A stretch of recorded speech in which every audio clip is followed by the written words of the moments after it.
नमस्ते, I am आचार्य प्रतिष्ठा। आप सभी का स्वागत है बाल भारती और मोक्षायतन योग संस्थान का ये संयुक्त प्रयास, जॉइंट इनिशिएटिव हमारे विद्यार्थियों के जीवन में स्वास्थ्य और खुशियाँ लाने के लिए। आपने अक्सर सुना होगा सभी विद्यार्थियों ने कि आपका दिन की शुरुआत कैसी होती है उस पर निर्भर करता है कि आपका पूरा दिन कैसा रहेगा, right? Absolutely true, very very important. पर एक और चीज़ ध्यान रखने वाली है कि आप रात्रि में सोने से पहले क्या करते हैं उस पर निर्भर करता है कि पूरी रात आपकी कैसी होगी। हम दिन को बहुत महत्वपूर्ण समझते हैं और दिन महत्वपूर्ण भी होता है क्योंकि पूरे दिन हम बहुत सारी एक्टिविटीज़ करते हैं। लेकिन कभी सोचा है कि जितना महत्वपूर्ण दिन है उतनी ही महत्वपूर्ण आपकी रात भी है? क्योंकि जब आप रात को सोते हैं तो सोते समय आपकी सबसे ज़्यादा हीलिंग्स होती हैं। कभी सोचा है कि हर सर्जरी से पहले, हर एग्ज़ामिनेशन, बॉडी के एग्ज़ामिनेशन से पहले वो हमें एनेस्थीसिया दे देते हैं, क्यों शरीर को सुला दिया जाता है? क्योंकि सोते समय शरीर में सबसे ज़्यादा हीलिंग्स पॉसिबल हैं। और इसीलिए जो भी आपकी दवाइयाँ भी होती हैं, पेन किलर हुई, बुखार की दवाई हुई, वो क्या करती है? सबसे पहले आपको सुला देती है। क्योंकि जब आप सोते ठीक से हैं तो आप हील करते हैं स्वतः, यानी सेल्फ हीलिंग होती है। सोने का जो समय है वो बहुत बहुत महत्वपूर्ण होता है, जिसे हम अक्सर महत्वपूर्ण नहीं समझते, हम उसकी इम्पोर्टेंस को भूल जाते हैं। आज मैं आपको ऐसे बहुत आसान से योगाभ्यास बताऊंगी जो आप ऑन बेड कर सकते हैं सोने से पहले, जिसको कहें बेड टाइम योग। क्योंकि सोने से पहले अगर आप स्ट्रेस लेकर के बेड पर जा रहे हैं, टेंशन लेकर के बेड पर जा रहे हैं, माइंडलेस स्क्रोलिंग करके बेड पर जा रहे हैं, न्यूज़ या ख़बरें देख करके बेड पर जा रहे हैं, देख करके जा रहे हैं कि आपके क्लासमेट या आपके फ्रेंड या आपके कॉन्टेम्प्रेरीज क्या कर रहे हैं सोशल मीडिया पे, और इस सब का स्ट्रेस और एंग्जाइटी, या घर पर डांट खा ली है, या एग्ज़ाम का प्रेशर है, या कुछ भी और, इन सब विचारों से बाहर निकलकर हमें सोने जाना चाहिए। हमेशा याद रखेंगे सभी लोग कि जब आप एफर्ट करें तो give your 100% to your effort, but when it is time of withdrawal, time of relaxation, give 100% to your withdrawal, give 100% to your relaxation, which is very very important.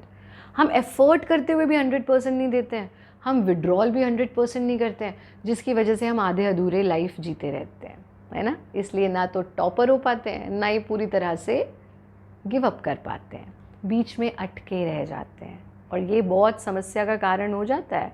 तो आपको सोने से पहले क्या करना है? सबसे पहले अपने बेड, अगर आपका बेड बहुत गुदगुदा है तो बेड के बिल्कुल साइड में मैट बिछा करके इसका अभ्यास कर लो, वरना अगर बेड अच्छा है, अच्छा डनलप है आपका, तो बेड पे भी कर सकते हो।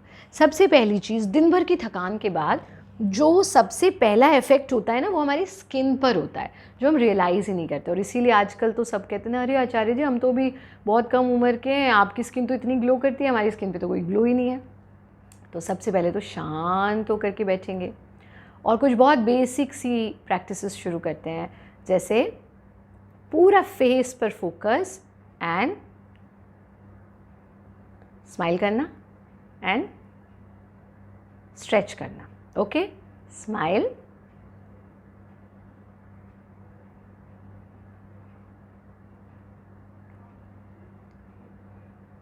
ये सोने से पहले ज़रूर करना है। दूसरा अभ्यास, अपने मुंह में हवा भर लेंगे थोड़ी सी और फिर सर्कुलर मूवमेंट इस हवा को देनी है।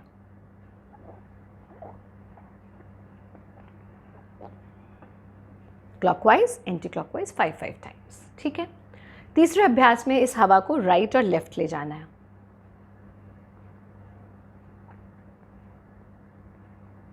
Five times and then relax. चौथे अभ्यास में इसी तरह वज्रासन में बैठे रहेंगे आप, और क्या करेंगे एक बार देखो, यहाँ बैठे बैठे अपने फिंगर्स को इंटरलॉक कर लिया, ठीक है। एल्बोज अभी बेंड हुई हुई है ना, अब इन एल्बोज को स्ट्रेच कर लो। तो देखो आपके शोल्डर्स पूरी तरह से पीछे स्ट्रेच हो गए, और अपनी गर्दन को पीछे ले जाओ। So relaxing it is. And then back. Wow, जब आप इसे करोगे, पूरा दिन मोबाइल पे हम गर्दन झुका करके बैठे रहते हैं, डेस्कटॉप पर या आपकी वर्क टेबल पर, स्कूल की टेबल पर, तो फिर से करना इसको।